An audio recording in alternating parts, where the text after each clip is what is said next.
Good morning বন্ধুরা, তোমরা সবাই কেমন আছো? আশা করি ভালো আছো। শিখা হাউস ওয়াইফে তোমাদের সবাইকে ওয়েলকাম। তো আমি আজকে সকালবেলা চা দিয়ে শুরু করলাম। মেয়ে এখনও ওঠেনি, আমি একা একাই চা খেয়ে নিয়ে আর কী করবো। তো তোমরা আমার পরিবারটা অনেক বড় করে তুলেছো, তোমরা সবাই আমাকে অনেক ভালোবাসা দিয়েছো, পরিবারটা অনেক বড় হয়েছে, এটাতেই আমি অনেকটাই খুশি। তোমরা এইভাবেই আমার পাশে থেকো, সবাই এরকম করে ভালোবাসা দিও আর সাপোর্ট করো, তাহলেই আমি অনেক দূর এগোতে পারবো। আমার চ্যানেলটা অনেক বড় হয়ে গেছে, তো আমি চাই যে চ্যানেলটা আরও বড় হোক। তোমরা বেশি বেশি করে ভিডিওগুলো শেয়ার করো, যাতে সবাই আমাকে আরও চিনতে পারে, জানতে পারে। আর তোমাদের ভালোবাসা তো আছেই, আশীর্বাদও আছে। হ্যাঁ, জানি তোমরা পাশে থাকবে, সবসময় সাপোর্ট করবে, যাতে পরিবারটা আমি আরও অনেক বড় করে তুলতে পারি, এটাই তোমাদের কাছে আশা। বন্ধুরা, সকালের খাওয়া নিয়ে চলে এসেছি। কী দিয়ে খাচ্ছি দাঁড়াও তোমাদের দেখাচ্ছি, ব্যাক ক্যামেরা করে দেখাই। হ্যাঁ, এই দেখো, এই যে আমার ভাত, আলু ভেজেছি লঙ্কা দিয়ে, গরম গরম ভাত। আর এই দেখো মেয়ের ভাত। তো চলো আমরা দুজনে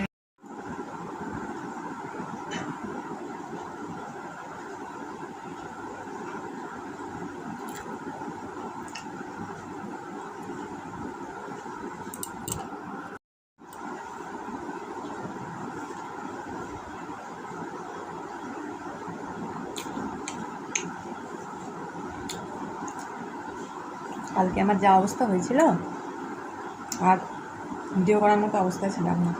কী হয়েছিল না হয়েছিল পরে তোমরা সব জানতে পারবে, পরে তোমাদেরকে বলবো। চলো খেয়ে নিই, পরে আবার কথা হচ্ছে। আজকে জানো সারাদিন শরীরটা অতটা ভালো না, তাও যেটুকু কাজকর্ম পারছি করছি, জোর করে করতে হচ্ছে। কি করব, কাজ তো করতেই হবে, বাড়িতে তো আর কেউ নেই, আমাকেই করতে হবে, উপায় নেই। দেখো চাউমিনগুলো সিদ্ধ করে নিচ্ছি, সিদ্ধ হয়ে গেছে প্রায়। অত তো চাউমিন তো বেশি সিদ্ধ করতে হয় না, মোটামুটি একটু সিদ্ধ করে নিলাম। আর প্যাকেট খোলা তোমাদের আর কি দেখাবো, ওটা আর দেখালাম না। তারপরে দেখি পরে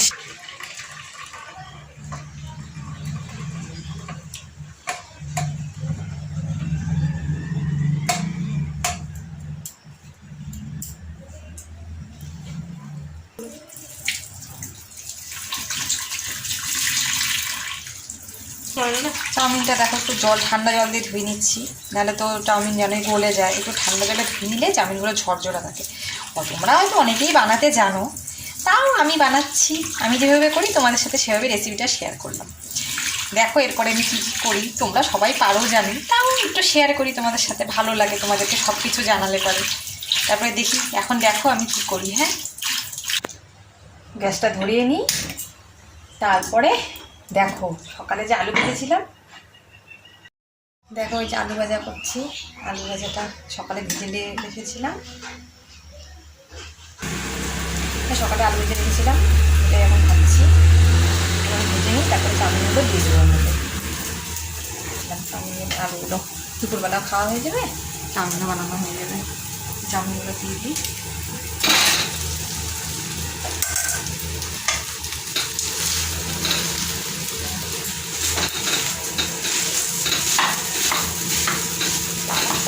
হয়ে গেছে। তোমরা তো ভাবছো দিদিভাই সকালে ভাত খেলো, আবার চাউমিন কেন বানাচ্ছে, আবার কি চাউমিন খাবে? কিন্তু না, চাউমিনটা বানাচ্ছি কালি মেয়ে আজকে বলেছে মা পড়তে যাবে, মা চাউমিন বানিয়ে রেখো, চাউমিন খেয়ে যাবে, তাই চাউমিনগুলো বানাচ্ছি। পড়তে যাবে চাউমিনটা। চাউমিনগুলো দেখো একটু কম সিদ্ধ করলাম, তাও মনে হচ্ছে একটু না লবণটা হবে না। এবার দিয়ে দেবো এর মধ্যে একটু লবণ।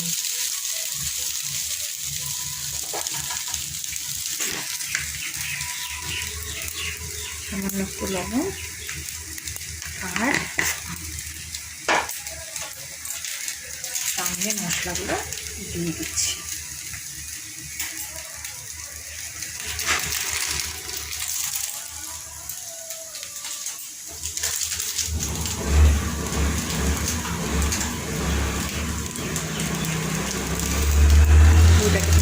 দুই প্যাকেট চাউমিন ছিল, মশলাটা দিয়ে দিলাম।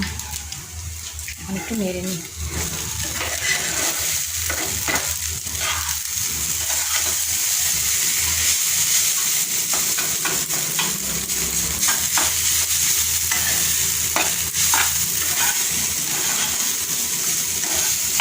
তেলটা মনে হচ্ছে একটু কম। কাট কাট কাট।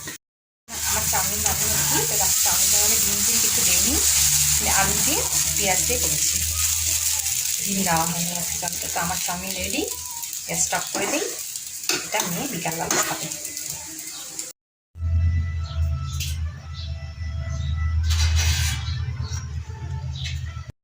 তো বন্ধুরা, স্নান টান করে চলে আসলাম পুজো দিয়ে। খাওয়া দাওয়া আজকে হয়নি, খাবো এই এখনই খেতে বসবো। যা গেল আমার উপর দিয়ে 2টা দিন, মানে কি বলবো আর তোমাদেরকে। জানো না তো তোমরা কি হয়েছে, মানে এত শরীর খারাপ, এত শরীর খারাপ। মানে সোমবার দিন তো মানে সারাদিন কাজকর্ম করেছি মোটামুটি ঠিকঠাক, মাথাটা একটু ব্যথা ব্যথা করছিল। তারপরে ভাবলাম যে এটা হয়, অনেক সময় ঘুম টুম ঠিক না হলেও হয়। তো তারপরে দেখি না, মাথা ব্যথাটা আস্তে আস্তে বাড়ছে বাড়ছে বাড়ছে। তারপরে বিকালের দিকে প্রচণ্ড মাথা যন্ত্রণা, প্রচণ্ড, মানে ঘাড় দিয়ে মাথাতে প্রচণ্ড ব্যথা। তোমাদের তো বলেছি আমার হাই প্রেশার আছে। তারপরে আমাদের পাড়ায় এখানে একজন আছে, ওকে দিয়েই প্রেশার মাঝে সাঝে মাপাই, আর একজন কাকু আছে ওনাকে দিয়েও মাপাই। তো ওই মেয়েটাকে বললাম যে একটু এসে মেপে দিয়ে যেত। তো এসে মাপলো, দেখে নিচে 100, উপরে হচ্ছে 120, মানে নিচেরটা বেশি ছিল, অনেকটাই বেশি ছিল। আমার তো শরীর যত মানে রাত হচ্ছে শরীর আরও খারাপ হয়ে যাচ্ছে। তারপরে তো আস্তে আস্তে মানে যত রাত বাড়লো দেখি না মাথা যন্ত্রণা বাড়ছে, শরীরও খারাপ লাগছে, প্রচণ্ড দুর্বল লাগছে, আর মানে খেতে ইচ্ছে করছে না এরকম। মানে আমি সারাটা মানে রাত ঘুমোতে পারিনি ঠিক মতো, ঘুমটাও ঠিকঠাক হয়নি একদম। কালকে তো সারাটা দিন বিছানায়, মানে সকালে উঠছি, ওঠার পর দেখি মানে প্রচণ্ড মাথা ঘোরাচ্ছে। আমি দেওয়াল ধরে দরজা ধরে ধরে কাজ করছি। এবার কে করবে, আমার সংসারে তো করে দেওয়ার মতো কেউ নেই, আমাকেই করতে হবে। মেয়ে ছোট, হ্যাঁ, মেয়ে তো আর অত কাজ করতে পারবে না সংসারে, আমাকে করতেই হবে। তারপরে কি করছে, আগের দিন রাতে একটু সয়াবিনের তরকারি রান্না করেছিলাম, আর ডাল ছিল আগের দিনের। কালকে আমি কিচ্ছু রান্না করিনি, ওগুলো দিয়ে কালকে সারাদিন খেয়েছি আমরা, মেয়ে আমি। তোমার দাদাভাই ওগুলোই নিয়ে গেছে। তোমার দাদাভাই তো সকালে নিয়ে যা খাওয়ার। তো দাদাভাইয়ের তো আর উপায় নেই, ছুটি নিতে পারবে না। আর খুব এমার্জেন্সি হলো তখন ছুটি নেয়। তো এখন এরকম সামান্য প্রেশার বেড়েছে, আমার শরীর খারাপ লাগছে, বুঝতে পারছেন দাদাভাই হট করে ছুটি নিবে, আবার প্রাইভেট কাজ বোঝই তো কী অবস্থা। তারপরে সে কোনো রকম মানে ওই সকালে উঠে কাজ টাজগুলো সারলাম, মোটামুটিভাবে করেছি। মানে কোনো ধরে ধরে ধরে ধরে মাথা এত ঘুরছে না, আমি কাজ করতে পারছি না, খেতেও ইচ্ছে করছে না। তাও একটু ভাত খেলাম সকালে অল্প করে, ওই একই তরকারি দিয়ে। আর কী করবো, রান্না করতে পারিনি, সারাদিন শুয়েছিলাম, সারাদিন মানে শুচ্ছি আর কাজ করছি, মানে শরীর চলছেই না। তারপরে তো সেই আর কি করব, ওইভাবে করেই তো চললো সারাটা দিন চললো। দুপুরবেলা পূজা দিয়ে এসে দেখি না আরও শরীর খারাপ লাগছে, আবার সেই হাত পা চিবাচ্ছে, মনে হচ্ছে হাত পা অবশ হয়ে যাচ্ছে, মাথা ঘুরছে, খুব শরীর খারাপ। আবার মেয়েটাকে ফোন বললাম যে তুই একটু আয় তো। ও এসে আবার মাপলো, এই সেম প্রেশার। সকালে গ্যাসের ওষুধ খেয়েছি, আগের দিন রাত্রে ইনো খেয়েছি, তারপর প্রেশার ওষুধ খেয়েছি, তাও প্রেশার নামছে না, কি ব্যাপার। এবার শরীরটাও প্রচণ্ড খারাপ লাগছে। আমি ভাবলাম কি তাহলে একটু আরেকজনকে দিয়ে মাপিয়ে দেখি যে কি হয়। অনেক সময় হয় না যে একই রকম আসে, অনেকের হাতে এরকম হয়, এক একজনের হাতের এক এক রকম। তো এবার মেশিন লাগানোরও একটা ব্যাপার আছে, অনেকে ঠিক মতো লাগাতে পারেন না, সেই জন্য প্রেশার অনেক সময় ঠিক আসে না। কারণ আমার যখন খুব প্রেশার হাই হয়ে যায় না, তখন আমার মাথার ঘাড় পিছনে ব্যথা করে। সেটা করছিল অল্প অল্প, কিন্তু মাথা এরকম আমার ঘোরায় না কোনোদিনও। লো প্রেশার হলে মাথা ঘোরায়, হাই প্রেশার হলে মাথা আমার কিন্তু ঘোরায় না। ভাববে তোমরা অদ্ভুত, কিন্তু এরকমই আমার হয়।